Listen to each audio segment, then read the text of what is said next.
Ma'am root canal करते वक्त GP beyond apex चला गया, अब मैं क्या करूं? Hi, I am doctor Simran. So recently मैंने एक आर्टिकल पढ़ा that is on factors affecting the long term results of endodontic treatment, जिसके अकॉर्डिंग ये बताया गया है कि जीपी अगर आपका from the apex within the limits of 0 to 2 mm है तो the probability of success is 94%। अगर आपका जीपी शॉर्टर है from the apex more than 2 mm तो then probability of success is 68%। और अगर आपका जीपी बियॉन्ड द अपेक्स चला गया है so the probability of success is 76%।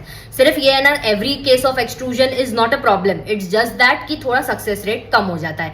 And apart from that GP जो होता है वो प्योर नहीं होते, उसमें 20% गट्टा पर्चा होता है, 75% जिंक ऑक्साइड होता है। तो जब वो बियॉन्ड द अपेक्स थोड़ा लीक होता है, मतलब बेसिकली जिंक ऑक्साइड ही लीक हुआ ना बियॉन्ड द अपेक्स, तो पेशेंट की बॉडी एकदम से रिएक्शन दिखाती है। एंड ऑल्सो मैं बोलूंगी कि जनरली अगर आप ये नोटिस करें रेडियोग्राफ लेने के बाद पोस्ट ऑप कि अगर बहुत बड़ा large particle beyond the apex गया है तो फिर चिंता की बात नहीं है, fibrous tissue down there will eventually heal it. But अगर small particles beyond the apex में गए हैं तो सीवियर इन्फ्लेमेशन हो सकता है। बट मेरी एडवाइस मानो तो 70% of the success rate is also not bad, just wait and watch. And अगर फिर भी बहुत ज्यादा सीवियर होता है then refer to an endodontist और you can do apicectomy also. Thank you.